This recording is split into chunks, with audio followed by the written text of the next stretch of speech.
The LeRoy Music Department has been named a Best Communities for Music Education by the NAMM, that's N-A-M-M, Foundation 16 times out of the past 17 years.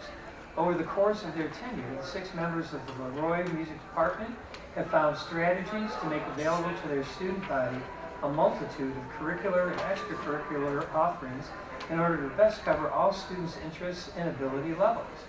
In a small school district of 1,150 students, they have full support from the school's administration, fellow non-music staff members, and community members. They are thrilled to have had 15 of their students participate in the recent Zone 2 area All-State Festivals, 1 student in this weekend's Conference Festival, and in their current senior class, 5 students are auditioning to attend college for music education, performance, business, or theater. So that's wonderful. I've been told that this is going to be a fun session, so I won't delay it any further. Welcome. Thank you so much, John. Thank you.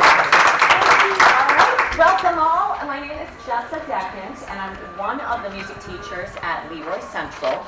There are 5 of us here today, and we'll each introduce ourselves when we get a chance to come out.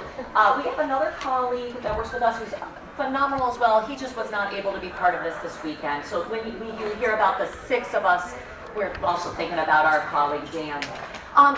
You know, about 2 years or so ago, we were talking about the fact that, you know, we really try hard as a small group of teachers in a small rural district to find as many ways as we can to give our students curricular and extracurricular activities, classes, and to vary those as much as we can to get every single student involved.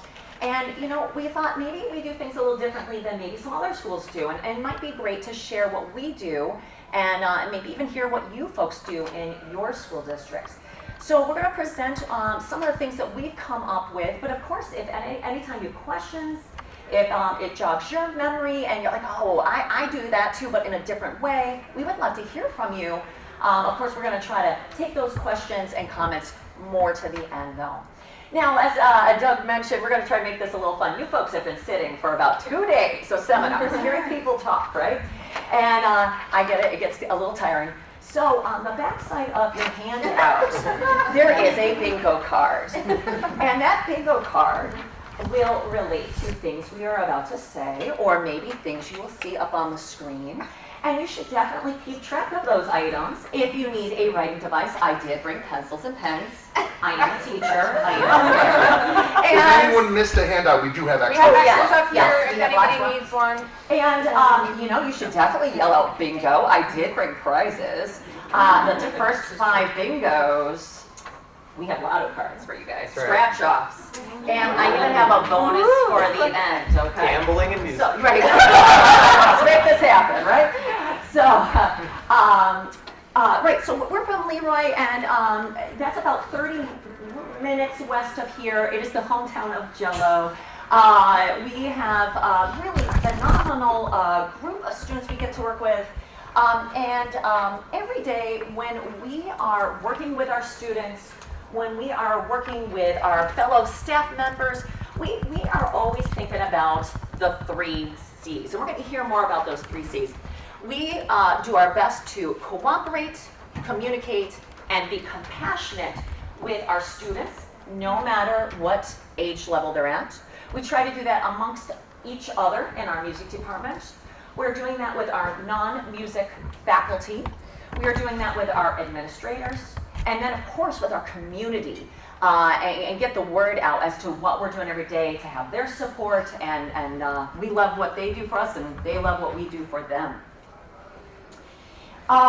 You know, as you hear us talk, I'm sure you are very much dealing with these things in your own department as well.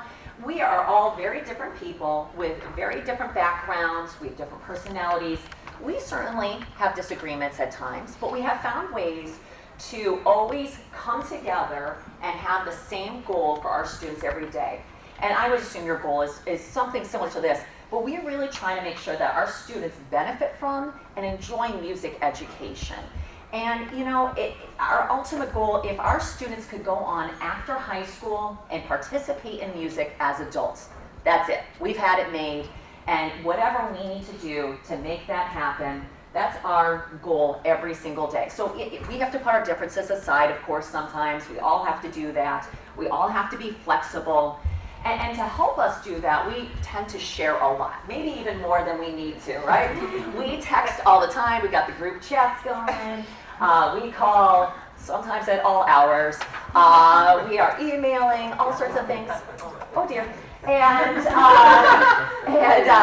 that has really helped us. And again, I'm sure you folks already do that sort of thing in your departments as well. If for some reason you don't, I encourage you to continue sharing amongst the other teachers in your department, even if perhaps you don't get along with them so well. It can be sort of like a peace offering, honestly. And then finally, from my point of view here, the constant recruitment. We are big advocates of making sure that we don't leave students behind. So I primarily teach 4th grade beginner band at our school district. I also teach, we vertically teach, I teach brass lessons for students in grades 6 through 12, and then I teach pre-K music. I am the 6th grade musical director. I am the 6th grade jazz band director. I help out with the marching band at the elementary school. And this year I'm also the art teacher mentor, which is a new one for me. Even though I get to recruit 4th graders, later on I revisit them as 5th graders and I say, who didn't get to play an instrument last year? Or you see them in the hallway, you're like, you should be in my band. Why weren't you in my band? And then you see them again in 8th grade. Oh, why did you quit back when you had me in 4th grade? I want you to come back. And you keep revisiting them so that you get them to come in. And we do the same thing, of course. I'm talking very much from the band perspective. But that constant recruitment, I feel very much in a small school, rural school setting is just so important. So anyway, these are the sort of the main things you're going to hear a lot of in our presentation.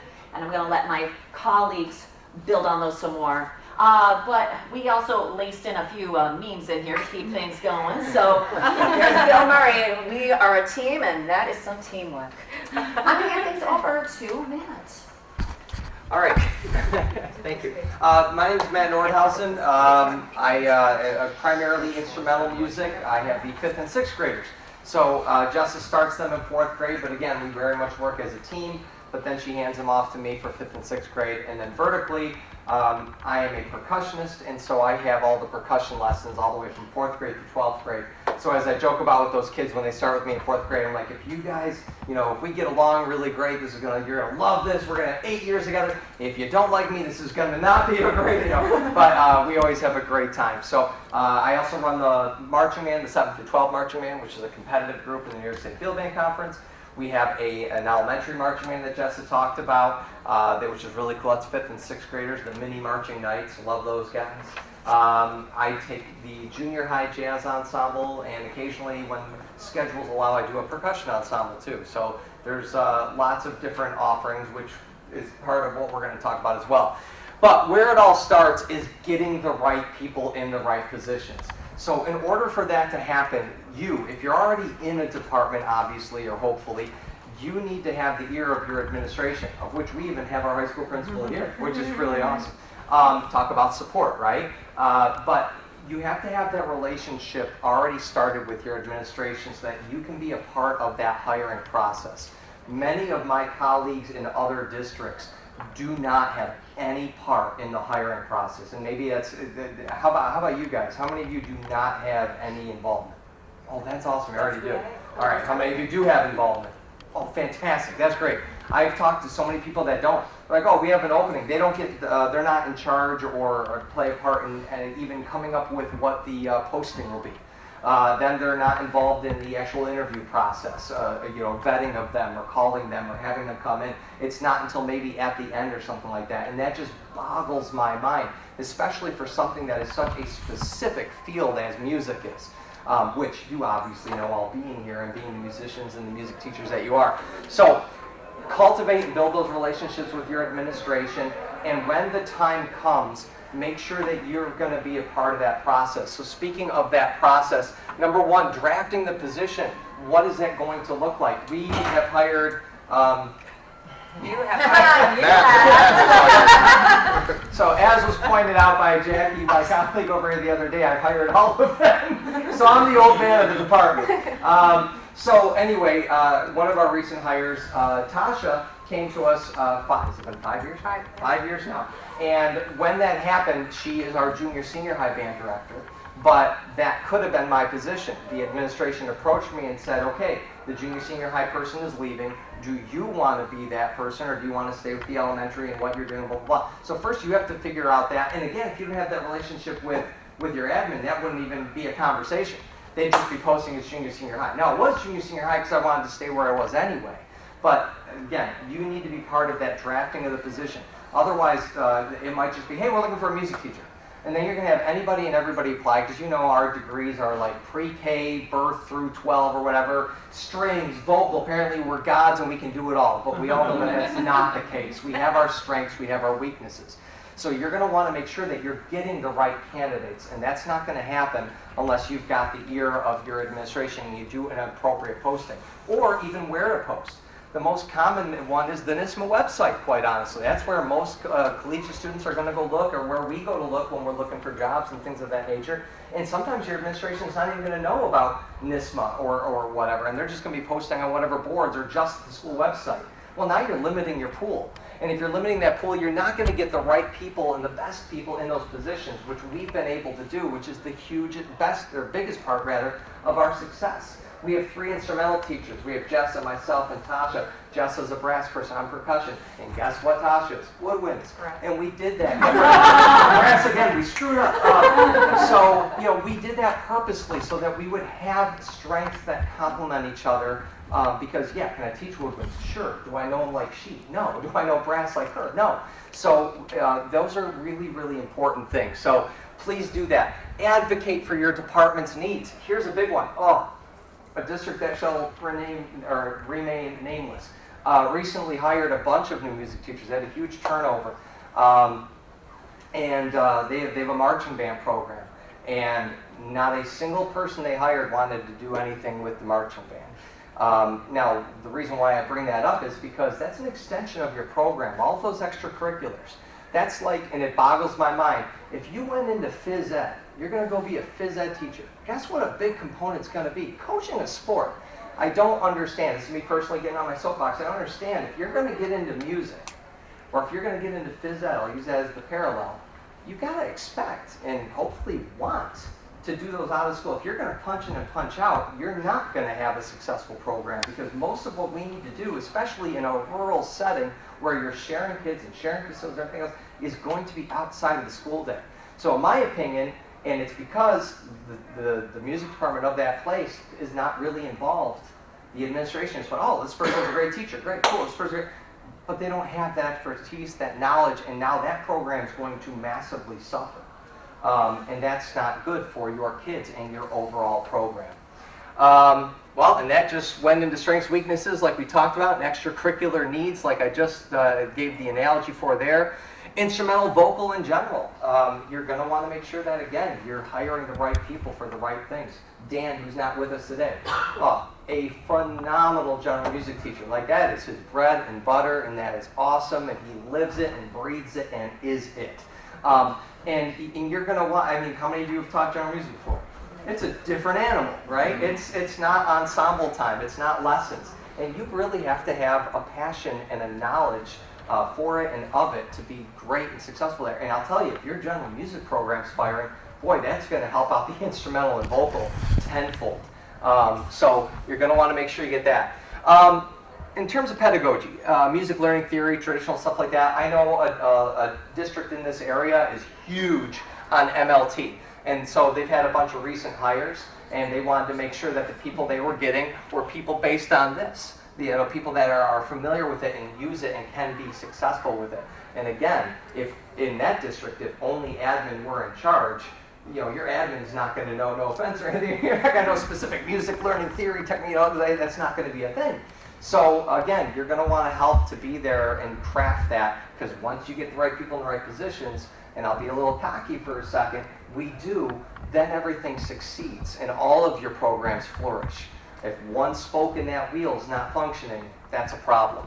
And then last thing is just, in our opinion, it is a job, or it's not a job, it's a lifestyle, especially in a rural setting like this.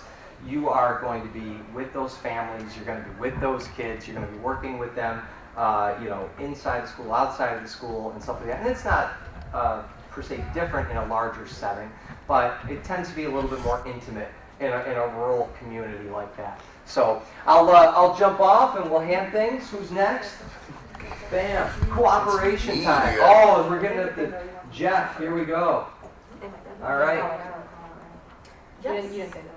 Oh, I thought I did. I'm sorry. Yes, if you get a bingo, please shout it out. Oh. You can interrupt us, it's okay. Yeah. If you get bingo, shout it out. We practice that way.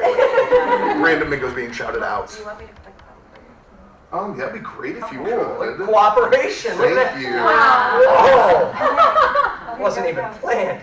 Here we go. Hello, everyone. My name is Jeffrey Fischer. I am a general music teacher and vocal music teacher in the LeRoy Central School District. So my responsibilities include 5, 6, 7, 8 general music, and my ensembles, depending on the year, it's 5th and 6th grade choruses. I accompany and co-teach the junior high chorus and the senior high chorus. And my favorite part of my job is that I'm also the advisor of the Dungeons & Dragons Club at LeRoy, and very, very successful. And I also help out with the musical. I help run our select choir, Knights and Gals, and we just recently started an extracurricular chorus for our 4th graders, the mini Knights and Gals. So again, we have many, many extracurricular opportunities for our students. And part of our success as a department, not only finding the right people, but we keep talking about our vertical teaching. So instead of just being responsible for our own grade levels, we look at 4th all the way through 12. Yes, so vertical teaching, what is it? We are setting department-wide goals as a group. We are reinforcing musical concepts and ideas. And again, we're generating interest in all of our extracurricular activities as a group. When we're setting these department-wide goals, it usually happens at the end of the year, a retrospective meeting where we all get together and we'll notice and say, hey, our students are really, really struggling with clapping the right kind of rhythm. They might be struggling with solfege. And then we decide as a group that, okay, next year, for all of our warm-ups, for all of our sight reading, we're gonna make them clap the rhythms to help them reinforce their rhythmic learning. And I'm trying to think, yep, so that's going to bolster our weaknesses, accentuate our strengths. And again, exactly what Jessa said earlier, when we see students in the hallways, when we see them in school, no matter where they are, we're always, always, always supportive of each other and talking up all of our ensembles. All right, so where do we vertical teach? There are 2 different ways. We do it curricularly in our general music classes, our vocal music, and our instrumental music.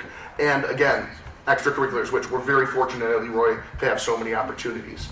You can click ahead because we have specifics for all of them. Yes. Okay, yes. So general music, my area of expertise. We coordinate units between all grade levels. So our general music extends all the way from kindergarten, pre-K, all the way to 8th grade. So when we are talking about units, say for example, we are doing a guitar unit. K through 6, depending on the building, is going to be doing guitars all together. And that's important because it helps us save time planning. At a small school, you may not have a music room.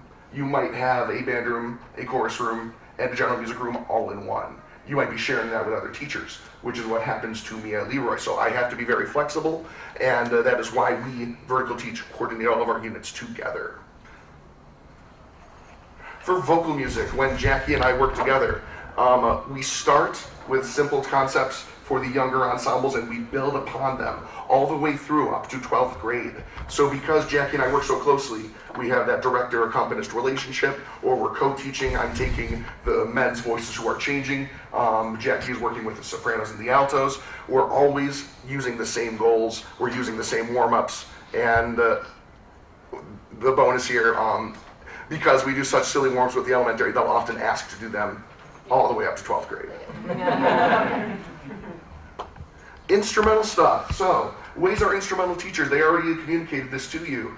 They teach, for example, we got brass, woodwinds, percussion, and they are seeing those students every single year through their entire musical careers at LeRoy. And that consistency really, really helps them grow. Did I forget anything, instrumental teachers? No, it's just along with that, the extracurriculars and everything too. We're involved in all of them. Oh, yeah. So we're really looking at the whole child, if you will, the whole student, and working together as one unit to, where are we starting? Where do we want to get them from one year to the next? We're really building them, all the way through. And I mean, we touch You can base click a lot Jackie, 'cause the too. next one So is with extracurricular. Tasha being the woodwind specialist and me being the brass specialist, so I get to teach woodwinds at the 4th grade level because Tasha, because of her schedule, cannot come to the elementary school. But just the other day, I had a question about an oboist who was having some issues, and I tried everything that I knew of to try, and it just wasn't working. So, right, I talked to Tasha, I said, what can you give me? And sure enough, she gave me a couple ideas, and they worked great. And so just having that communication, making sure that is she actually vertically teaching my oboe players? No, but in a way she is. She's got that influence still. And here's just an example of all our extracurricular activities, and you can see how, even though we have different teachers perhaps running different ensembles or groups, that there's some synergy between them. So musicals begin in 6th grade with Miss Dechant, and students can then continue into our high school musical program. And because we're so coordinated, we have the same expectations of our actors and actresses. Same thing with jazz band, starts in 6th grade, goes into the high school. They're learning the same concepts, we're communicating together. Choruses, all the way through 4th grade to high school. We have our mini Knights and Gals into our older Knights and Gals. They get to do lots of pop songs. And again, marching band starts with the young mini Knights, goes all the way up to the top, and we have those same goals and expectations as a department. All right, excuse me, Jack. Does a good job communicating right there. Do you, would you like me to continue? Sure, My communication. Okay, hi everybody, I'm Tasha Dotts, as I mentioned earlier. Sorry. Communicate, every time I hear like a 3-letter word with that, I just think of this meme, so sorry.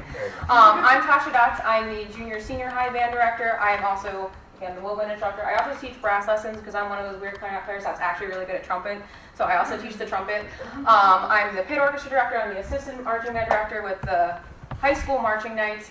I teach our conducting elective class, I teach music history and music theory, and I also have a section of 8th grade general music. So what I'm going to be talking with you about today is communication, and really 3 branches of a school under the communication umbrella. So functioning as a department, communication within that, communication with your school staff, and communication within your community. So I'm going to start with functioning as a team, so the department itself. Here we are. That's Dan, he's not here today. So first, having regular full department meetings. We try to have department meetings as often as we can. Some smaller rural schools are in one building, which is really nice because you're there all the time. We're in 2 separate buildings, so we try to meet as much as we can. But again, like Jessa said, we're always texting each other, emailing each other. But really having the department meetings to keep each other up to date with things happening in the school, things happening with the department, and anything like with big events coming up. Like if we have the musical coming up, having a meeting, checking in with Jackie, like is everything okay? How's it going? Do you need anything? Da-da-da-da. For an example. So again, keeping up to date on important updates and changes. We do these at the department meeting, but it's super, super important to make sure you're doing this in between those. Because we don't see each other every day, we don't know if something's going on or there's something we need to know. Or even student issues. Yeah, any student issues. Like if something happens with her brass students, and like when she's not there on Mondays, I need to make sure I let her know, good or bad. Like, Yes. you know. So just make sure you are always communicating. Yeah. Moving on. Oh, you can do this in person, call, text, or email. I wrote notes, so. Helping each other with each other's events. This is huge. We wouldn't be able to do what we do without helping each other.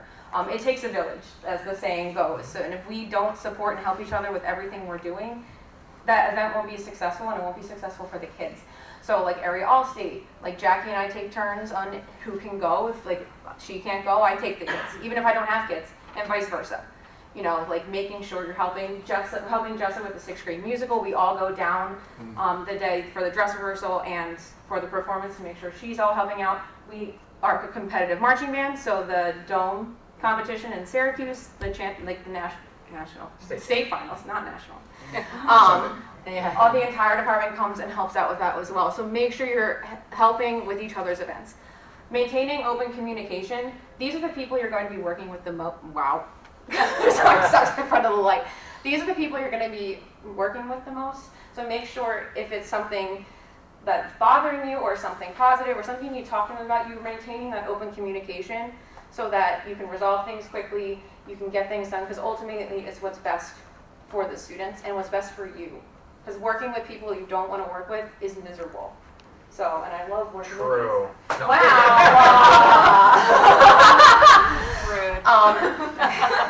You set it up so perfectly. Okay. I'm sorry. Same end goal. It's like what you heard earlier in the presentation. You're going to keep hearing. We all have different teaching styles. We all have different teaching styles and approaches of getting there, but we all have the same end goal and vision for what we think is best and what we hope is best for our students. What's most important is truly that we're on the same page with what is best for our students and for our program. So all of this plays into maintaining that same end goal for our students. Click, please. All right, within your, oh, there it is. Video. No! She's like blind if I What does it say, Tasha? Video can't be loaded. Oh, all right. Presentation's ruined. It Go home, really is. everybody. You can talk about what it was. I'll talk about what it is. Okay, so communicate within your district. So admin, other teachers, and your building staff. So first, consistent collaboration. We're taught from early on that music encompasses every other subject area. So don't be scared to go talk to the other subject area. They want to talk to you too. So if there's an idea you have, like a few years ago, we had a tech teacher who wanted to do something with sound.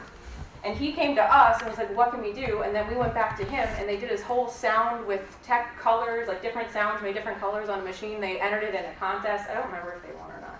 But it was awesome, like that, like cross-curricular collaboration. So, huh? Yeah. Here. Go take one down. Bingo! Yay! You heard it first. Oh, she We also have got more bingo! bingos! No, you can yell. Please, we're all teachers. We get interrupted all the time, right? Right. Is it a normal classroom if somebody doesn't yell out? Yeah, right. You're fine. But yeah, so get out and talk to others. It also shows your students that you're interested in other things that they're interested in too. So like if you have a kid who loves chemistry, and you take an interest, go to that chemistry teacher and like try to do something, they're gonna see that and they're gonna be like, oh wow, you're actually taking an interest in something I like outside of music. So really, that kind of bumps into this one. Get out of your bubbles. Walk outside of your band room. I promise it's okay. And that's me saying it, I'm saying it to myself. Yeah, and then try to music, make friends with other teachers that aren't just music teachers, because they're with your kids too. They may have a problem that's going on with that kid in your classroom and you don't. You're like, wait, that kid does this. This really works well for them. You should do da-da-da-da. And then that will help that other teacher too. So really try to venture outside of your music, and then the kids will see you in other areas of the school, and they'll think that's so cool. So don't be scared to get out of your music suite. It could also end up getting more kids into your program. Absolutely. I've gotten kids into our marching band program by the fact that I run the ski club. And so while I'm out on the slopes with the kids, when I'm out on the slopes with the kids, and all of a sudden I'm just having these different conversations. Lots of bingo. We only have 2 more. Yell it. Bingo up here. Wait, how many are there total right now? They're All bunches. Uh-oh. rock, paper, scissors. We'll hold on to them for now. We'll fight it out at the end. Okay, great. Sounds good. We'll duke it out at the end. We'll quiz you. Yes, right. Okay, so frequent invitations for admin. This is not just for them to observe your teaching, it's for observe to see what's going on in your classroom and letting the kids see that they are interested in what you're doing. So, like for example, the first time Dr. Russell came down, I was like, hey, you should come hang out in band. You know? And he did. And the kids saw him and they're like, oh, wow, Dr. Russell's here. You know, so it's fostering a relationship between your admin, but it's also letting like your students see that you have a supportive relationship with your admin, and letting them see like you get along with everybody and not just your music suite. Hold on. Yeah, some of them also play instruments or sing. So inviting them down to do that too, because then it's a really fun, creative outlet for you, for the kids, and for the admins, or other teachers too. So don't be afraid to invite other teachers and your admin in. The video, I'm so sad, was from last year. We did Newsies last year. So one of our previous principals came into a rehearsal and learned the Newsies newspaper dance with the kids. And we had a video of it with permission. We have a, like how Playbill.com does vlogs. One of our seniors he goes, hey vlog, and like does vlogs on our LR Musical Instagram, and had that on the LR Musical vlog. So we had it, and I'm really sad it can't be loaded because it's really fun. But yeah, We know you would have done it too, Dave. we know. This year. Just get ready. Yes. But like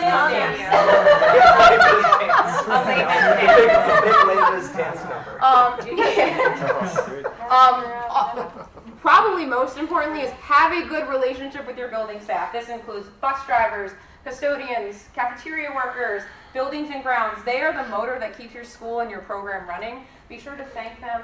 Have a flexible, positive relationship and open communication with them as well, because they are who is going to help you the most. So make sure you keep a good relationship with them. I know you've probably heard that before, but I put it in all caps on purpose. Click, please. Wow. There it is, sorry. Yay, okay. And now within your community, so families in the community, visibility is key. And this is kind of goes into a few different things. So there's the performances, the ensemble performances, the little chamber performances, getting your program out into the community. But also you attending other events. So you going to a sporting event, like a basketball game, just to see. And that's showing the kids that you care about something other than just music or band or chorus. Like, you're getting out there, and it's showing the families that too, and that's really important. Frequenting the local businesses. Yesterday in math session, we brought up how LeRoy has amazing restaurants. They do. I can second that. Frequent the local business, support your community, because then in turn they're going to support you back. So make sure you are always being visible with your ensembles and yourself. Social media is a big thing at LeRoy. We have an Instagram for pretty much everything.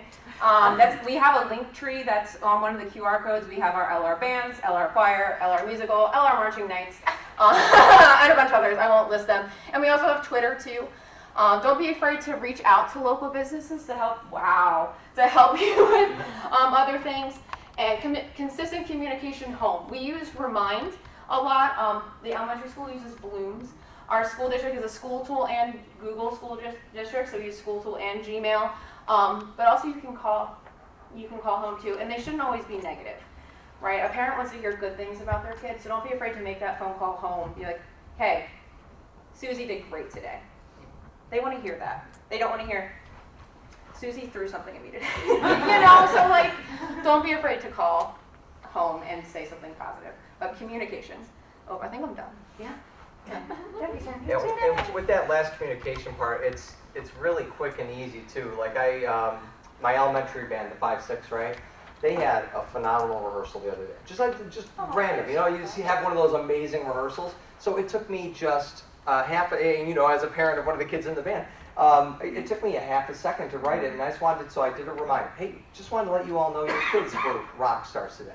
They worked super hard. We made more progress today than we had all year. Thank you. Your kids are awesome. And that, it took me 30 seconds to write that. And it was true, and it was genuine. It was from the heart. But those parents love hearing that. And I did like it. See? Me too. My kids also on there. Oh, yeah. Sorry, I forgot to go. We're all part of the community, right? Yeah. I liked that comment, yes. So my part of the talk is about compassion. I'm the mushy one. Here I am. So go ahead. Okay. So this explains us. Not only are we working together, but we have so much fun together. As often as we are serious, we are goofy.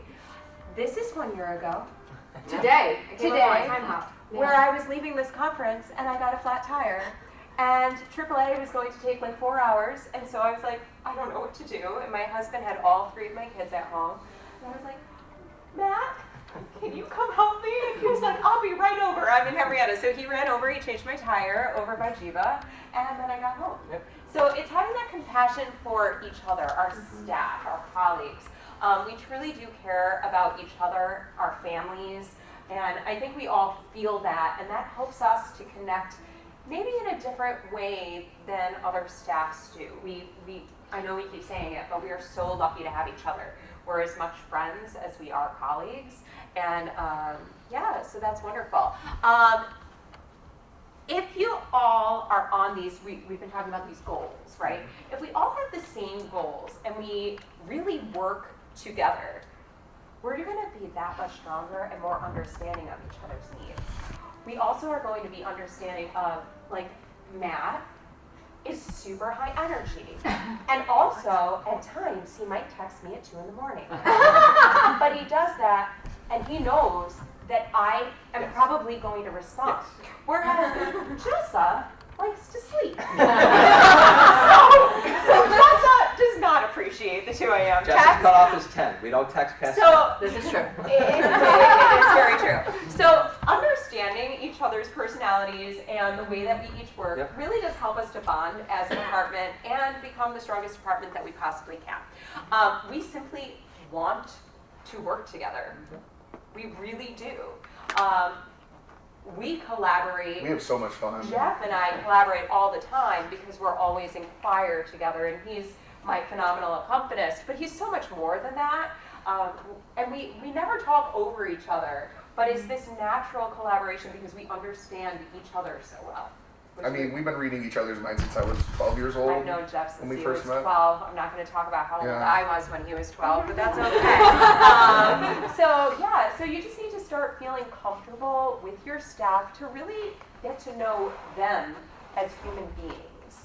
And that leads to amazing collaboration. Now I shall talk about compassion for our students, because this is what I love the most. So my first question for you is, how many of you in this room advise something that is not music? All right. Awesome. What are some of those things, just out of curiosity? Drama club. Drama club, okay. Drama club. Tabletop gaming. Yeah. Yes. Woo! Okay. Esports. Nice. Oh, Oh, nice. all right. So I am the 5 through 12 vocal teacher. Okay, I teach high school voice lessons. I direct the musical. I'm the artistic director of the musical. I teach a musical theater class during the day, and I also am the NJHS advisor, and I also am the Pride and Allies advisor. Matt has already mentioned he does the ski club. Tasha's, no, that's okay. Tasha is the junior class advisor. Jeff does the D&D club. We are, Jessa does too much already. So Our teacher mentor. Oh, that's right. Our teacher mentor. And the musical, right. I know, I guess I always have So when you do these other activities, these non-music activities, it opens a lot of doors for you to become part of the bigger school community. And as a rural school, we know they're always looking for advisors for different things, right? And it's our job to be part of the whole community. Don't stop, like Tasha was talking about, don't stop at your door or at your, if we were just in our own little world at the high school by ourselves, I would miss out on so much. In actuality, our assistant director for the musical is the 7th grade science teacher, and he's fantastic. And we have a 4th grade teacher who's our choreographer, also amazing. And they have these other skills to lend to us, and it's our job to find those people, but how do you find them if you stay in your bubble? You can't. Kids also love to know that you have interests other than music, right? So for me, doing NJHS and doing all that community service work with the students, I'm like, oh, I also, they'll say, Mrs. McLean, I'd like to do this service project where, I don't know, they're helping out with Little League. And I'm like, oh my gosh, I'm a huge Mets fan. I am, I'm sorry. We had a good season. We did okay for a little while, until we didn't. It was bad when it was Fire bad. with your Phillies. It was Fire. bad when it was bad. I didn't say anything. But you can connect better almost sometimes on those other interests outside of music. So any way you can do it. Even standing, I we know it's not our favorite, but lunch duty, right? So you're in lunch duty, and who really wants to be in lunch duty? But that's an opportunity to go and talk to a bunch of different kids and see what they're doing. And hey, maybe you want to do chorus. I hear you're listening to some music on that, whatever. So really consider that. Obviously, we have limited time and space, and how do you make that work, right? So you might be thinking, okay, those people are crazy. Like, why are they doing all these extra things, right? But we have, at least in our school day, we have this, I call it advisement period, from 2:15 to 3 o'clock at the high school every day. And a lot of those clubs do run during that time. So NJHS is at that time on a day, or Pride and Allies is every Mondays at 2:15. So I'm there anyway. So I might as well be helping kids in some way, shape, or form, right? And how do you create connections with your students? Well, we do fun things, right? So the high school music department, we always do a pumpkin painting party. It has nothing to do with what we're doing in class, but it's a great way for the groups to bond and get together and for us to just chat with them. We take them on trips, right? So last year we just went to Darien Lake. This year we're going to Boston. Those are such great times, as you go on these trips, you bond with them in completely different ways. This is our favorite picture of all time. We call this Children of the Corn. It's my favorite. Last year we went to, so I will preface this with saying I'm that mom who, if my son ends up in the ER because he has to get stitches, I'm like taking a picture of it so he can remember that moment when he stressed me out because he had to go to the ER to get stitches. And I just think it's funny to capture some of these less than desirable moments. We had a bus with a flat tire go off, and then we were on Route 20 out in the middle of nowhere, and they were like, "You must get off the bus." Okay. And so we got off the bus and we traveled into the cornfield, and the kids walked around, and if you zoom in, it's really entertaining. They're all doing different things. It's great. So, Renaissance painting. anything. It really is. Indeed, it is a Renaissance painting for sure. So anything you can do to make music fun, but just to make time with your students fun. They want to spend, and obviously you guys are hearing, you should already know this, and I'm sure you do, they want to spend time with you almost as much as they want to spend time with music itself. Right. Because they want to spend that time with you doing something fun, making music and hanging out, and being in your rooms and in your spaces and things like that. All appropriately so, of course, and all that, but you're that professional, they look up to you. You become a mentor for them, and if they know that you care about them, then they're going to be invested in what you're trying to do with them, and that's only going to make your program better and succeed further. I always say it's 80% student connectivity, because as soon as you get them, you give them the music, they're going to sing it. They're going to play it. They're going to do whatever you ask if you make that connection. And then you have that connection forever. Like, I'm looking at a previous student of mine who, 5 years ago was at Allstate? Yeah. Yeah. So strange. It's just so cool to see her here now as a collegiate student going into music ed, and that connection is still there. We all still talk. So it's never ending. It's great. Okay. Sorry. Jackie in a nutshell. Pretty much, sorry. All right, so then you go back home. Please assemble your dream teams. No. So we hope that by getting to hear some of these things that we kind of thought again through what we do and how we try to make things work in our own district. Hopefully you can use some of that. Hopefully you already do this, right? Like hopefully you're saying, oh, I do that and I do that. In which case it's verification, right? And you say to yourself, I already do these things, and okay, great. I know that I'm what we feel is the best for your students. But hopefully you have some new tools to use. On the handout, there is a QR code, so if you ever want to go back and reference this presentation, you can do that at any time. It'll take you right to that. And the other QR code, as was mentioned, is our various social media accounts. You're welcome to check those out anytime. If you'd ever like to email us, there are our email addresses, and I put them in the order of our presentations to help you remember who was who. But then I did have a bonus here, so our bingo cards, I didn't have enough, I'm so sorry. We'll do questions in just a second, but I have to ask, so we are the You guys can't LeRoy Owaka Knights. If you live in Genesee County, please don't answer. Because I see a lot of faces from Genesee County here. Does anyone happen to know what Owaka means? No. Any guesses? No. Isn't it a river? It's a river, yeah. It's a river, yes. And it actually, Oh, there's probably some. It sort of- runs it through.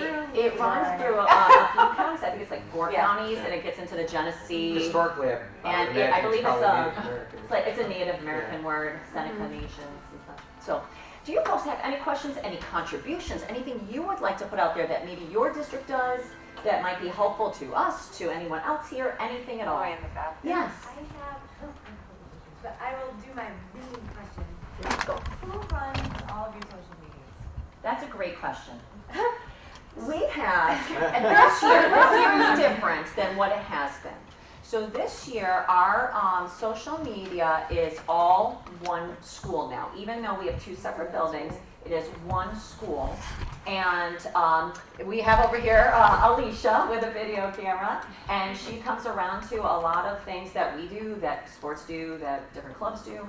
And she will put on or videotape us, she'll interview us ahead of time, get information, and put together little videos, and then upload those to our Twitter accounts and other things like that, Instagram. Dave, our high school principal, and then Carol, who's our elementary principal, we send things to them like, hey, today I'm doing this, or whatever, and then they post it. So this year, it is like that. So that's our best. Our Previous. individual Yeah. activities. Yeah. Yeah. So Yeah. like I have an LR musical Instagram. I run that. Okay. I have a Pride and Allies. I run that. So yeah, I run it's- LR bands. It's literally 3 levels. Yes, We've that's true. got a district support, we've Yes. got building level, and then we've got individual level. Yes. First off, I 100% agree with everything. Oh, thank It's you. so awesome to see. Thank you. Going off of involvement with the community, student, teacher, and department, how do you find a good work-life balance? I got this question yesterday. I will do what I do. And yeah, we can all So sort of share. and they already said, right? I like to sleep. I say, Me too. at 7 o'clock, no matter where I'm at with something, I am done for the night. Even if I'm in the middle of something. And there have been plenty of nights where I'm like, oh, I should push through. I'm almost done with this. And I'm like, no, I have to stop. So 10 o'clock is for me. I'm done, no matter what. And I sleep, yay. And then I get up, and I have a family. I have 2 kids. And so I have time in the morning. I give them a half an hour every morning where I get to see them, help them get ready for the day. And then when I get to school, that's my work time, right? And I do everything I need to do. At 3:30, I have to be mom. So I say, okay, I am done for now. I'm a mom for the next however many hours. Usually it's about 2, because I got to get them to their things. And then as soon as dinner's done, they have to do homework. They have to practice their instruments. That's when I start doing my work again too. So personally, I have a schedule that works for me, and I know when I get to be a mom or a wife or just a person, and when I get to be a teacher. And I try very hard to stick with that. Weekend-wise, Saturdays, these folks know this, and it's no hard feelings, and I think they know this. I do not answer texts on Saturdays. I do not. I get very sad. So sorry. My Saturdays, answer is text. Saturdays are my days to do something else, except for, like, of course, when I'm here with you lovely folks. But and then Sundays are my days to, okay, I got to do some more work. But again, I personally have that schedule for myself to keep myself sane. The 3 of us are in the Uber phase of our lives, meaning we Uber our children everywhere, like Yes. our own children. So I have Yes. 3 kids as well. So I'm constantly like leaving school, and then I'm like, okay, everybody get in the car and let's drop you at clarinet lesson, and you are going to dance, and you're going over here. I am it has been very hard for me to do this, but I really don't do a ton of school work outside of the school day. Unless I'm in musical season, okay? Because I have to have some flexibility there. The musical is such a big job. You can't possibly do it, right? And my wonderful husband is thank goodness for him, because he basically becomes a single dad for a few months, right? Because I have to do a show in March, so February and March are the busiest months, and he takes the kids and he's the Uber driver. So when it's his turn, he's also a musician and an educator. We balance it out that way. I've been known to have my kids, stop at musical rehearsals. Yes. So that I can see them and they can know. We take our kids a lot to our activities. Right. We bring them along, and sometimes we put them to work, and sometimes we say, hey, go sit with this iPad over there, and and it works pretty well, really. Yeah. For me, they talked, 1 second, for me, they talked about like cutoffs within a day. For me, it's been cutoffs of specific requests and activities. I'm 24/7. Like they said there, I'm high energy. I'm up till midnight 1 every day. I'm up at 5 or 6. Like that's just, I don't know, it's just me. And I'm just up because my kid doesn't sleep. There you go. So I'm emailing it back within minutes, and I'm constantly working, and I can't just sit and watch TV or something. So even if I am sitting in movie night with the family and stuff, I'm still with them. Don't get me wrong, don't think I'm a horrible parent. My kids love me, I love my kids. But like I can't, adult ADD or something, like I just can't sit and watch TV. So I'm still doing some work, something side, while my daughter's cuddled up on my lap or something, But for me, it's been cutoffs of requests upon my time. Like there's tons of other ensembles and stuff. I used to play with the Music Educator Wind Ensemble, and I love it. It's a great group. But I said no for however long now, because so for me, it's cutoffs of things. Yeah. Like I would also love to coach, I said this yesterday in my session, the bowling. We don't have a bowling team, but I'd like to create a bowling team. Or tennis, right? Or tennis. Oh, that'd be awesome. Okay, sweet. But it's because there's March Band and everything else, I don't do that right now, So for me, it's cutoffs not necessarily within time or a day, but within the amount of activities I do. I know what my threshold is. And for me, I'm not in that phase of my life yet. I'm not married yet. I mean, I'm engaged. I'm super fortunate that my fiance is an elementary music teacher, like in the same situation as Jackie, so that if we eventually do decide to start being in that phase of our life, we can balance that. I will say for me, because this is year 7, but year 5 at LeRoy, it has been a lot of self-awareness for me. Turning my Gmail notifications off was huge, and that took me 4 years to start doing that. Yay, we're so proud of you. Thanks. No, because that was a lot. It was like email after email after email. Like I can't see these right now. I need me time. For me, it's also finding things that you love to do. For me, I played clarinet and I went for ed and performance, and I really missed playing my instrument. Because I'm teaching woodwinds. I play trumpet more than I play clarinet, flat out. I do. It's a good choice. Thanks, Dan. But I really miss playing. You don't get the extra card.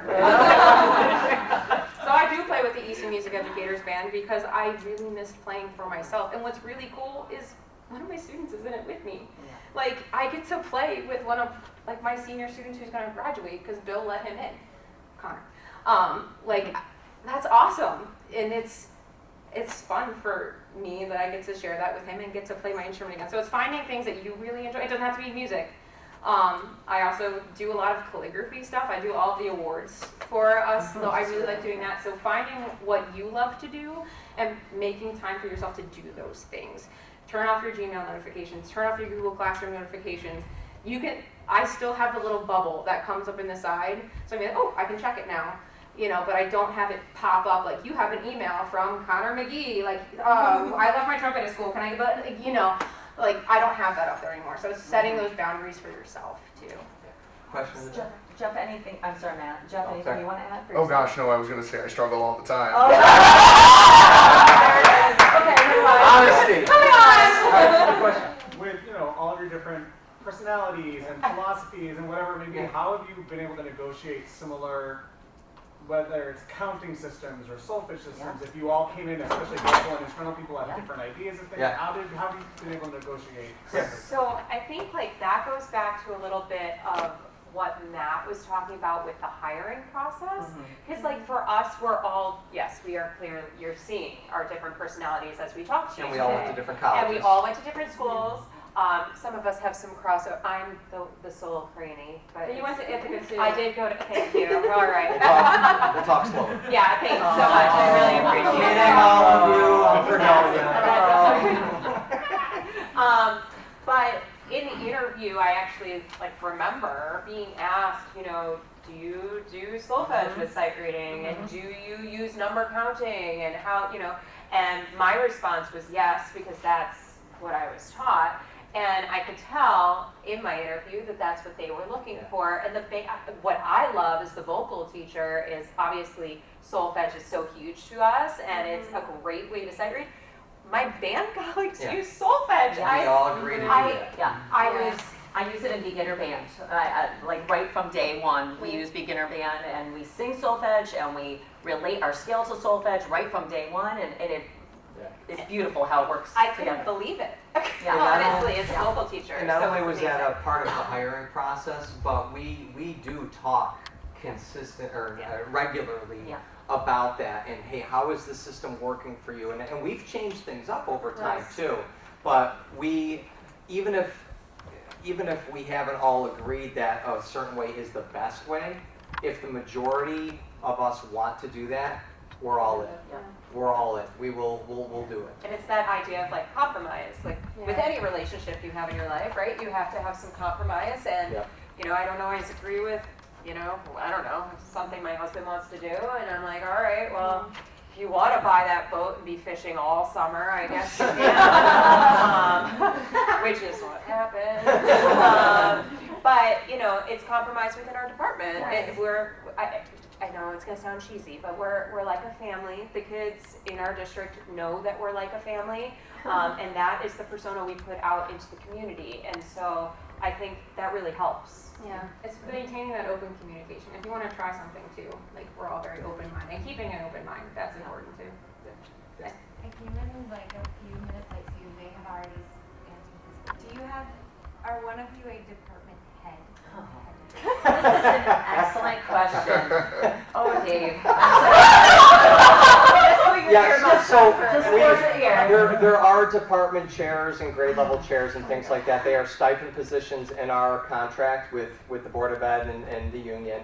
Unfortunately, right now, those entities are negotiating, and while that's all being negotiated, there's kind of a freeze on that. So currently, we do not have a department chair. But talking about compromise and going to that right now, so stipend positions, whether it's ski club or department chair or anything, are first and foremost based on seniority, as probably a lot of programs are.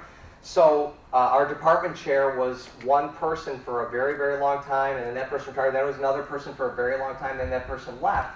And seniority-wise, I would have been next. Right. So I could have been, but Jess also wanted to be department chair, and so did Jackie. And we're all very close in age. And we're all close in age, and so I could have just said, we all could have put in for it. Yeah. I could have just gotten it, and then it just would have been me, but that would have created problems and animosity and things like that. So we all came to a compromise and agreement that we would share it, and so we rotate every 3 years.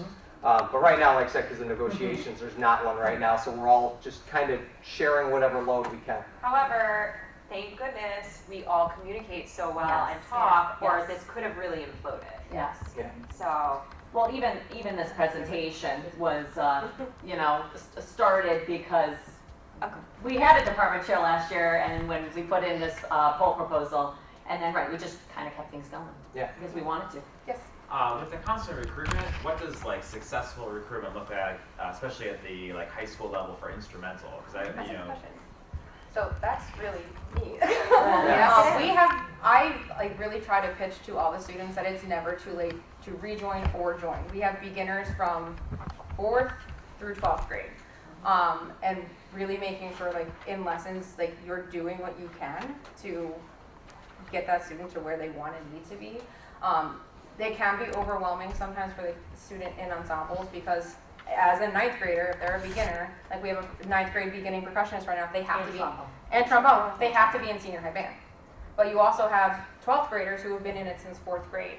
So it's really making sure that you're finding that balance between helping them feel successful and challenging them, and also making sure your other ensemble members feel successful and challenging them, but also fostering an environment where those students who've been in there forever are supportive of those new kids too, because then they won't want to stay if those other kids are like, well, you're not good enough.